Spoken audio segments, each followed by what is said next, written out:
मुगल सम्राट शाहजहां जब 65 साल का हुआ था, तब उसे एक प्रश्न बहुत सताने लगा था। अपने बाद अपने साम्राज्य का उत्तराधिकारी कौन होगा, इस बात से लेकर वो बहुत चिंतित रहता था। उसे कुल 4 पुत्र थे। उन चारों को अपने साम्राज्य के चारों ओर के मुल्कों की हर बात की जानकारी थी, पर उस चारों भाइयों में बंधुत्व की भावना नहीं थी। वो चारों भी एक दूजे को मारकर खुद को सम्राट बनाने का सपना देखते थे।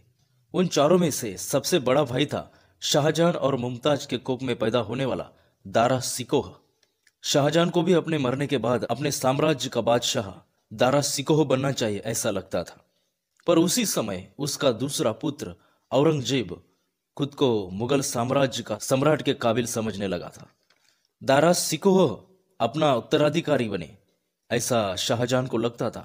वैसे इसके कई कारण थे।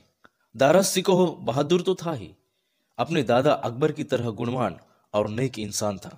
दुनिया के अलग अलग तत्वों पर उसका विश्वास था। उसने भगवत गीता वेदों का पठन किया था। इतना ही नहीं, इन ग्रंथों को वो सम्मान भी देता था। वो एक संस्कृत पंडित भी था। संस्कृत भाषा का उस पर बड़ा प्रभाव था। वो हिंदू और मुसलमानों के गले का रत्न था। दोनों धर्म के लोग उसका बड़ा सम्मान करते थे। गरीब लोगों का वो बहुत बड़ा आधार था। वो बड़ों का, गुणवानों का, विद्वानों का सम्मान करता था। वो अपने पिताजी का भी बड़ा सम्मान करता था। अपने पिता के हर फरमानों पर उसका ध्यान रहता था। उसे पंजाब प्रांत का सूबेदार भी बनाया गया था। उसके नेतृत्व में 60,000 जाट सैनिक और 40,000 घोड़े थे। वो अपने प्रतिनिधि द्वारा आगरा से ही पंजाब पर राज करता था। शाहजहां बादशाह उस पर बड़ा खुश था। वो अपने सिंहासन के समीप ही उसे बिठाते थे। औरंगजेब के अलावा अगर दारा सिकोह बादशाह बन गया होता तो क्या होता, इस पर कुछ इतिहासकारों के विचार अलग अलग है। दारा सिकोह में साम्राज्य चलाने की क्षमता नहीं।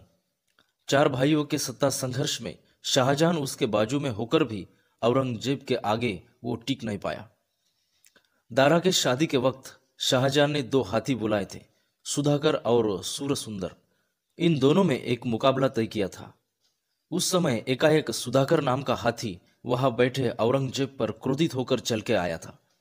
तब औरंगजेब ने क्रोधित हाथी के सर पर भाला मार के उसे खत्म कर दिया था। यह देखकर पूरा मुगल दरबार चकित हुआ। इस प्रसंग से औरंगजेब ने लोगों को बताया कि मैं ही इस साम्राज्य का बादशाह होने लायक हूं। युवराज दारा सिकोह धीरे धीरे इस प्रतियोगिता से पीछे हटता गया। पराक्रम में वो औरंगजेब से थोड़ा पीछे होगा, पर औरंगजेब से वो कई गुना विद्वान जरूर था। वो ग्रंथ प्रेमी था। उसे किताबें पढ़ना बेहद पसंद था। उसने एक बहुत बड़ा ग्रंथालय उस समय 6 लाख रुपए खर्चा करके बनाया था। उसमें हजारों ग्रंथ थे। 1659 में औरंगजेब ने उसे बेरहमी से मार डाला था। जानवरों से भी बदतर उसकी मौत हुई थी। निकोलस मनुची, इस इटालियन इतिहासकार, ने कहा कि दारा को मारने से पहले औरंगजेब ने उसे पूछा था कि अगर मैंने तुझे जान से नहीं मारा तो तू क्या करेगा।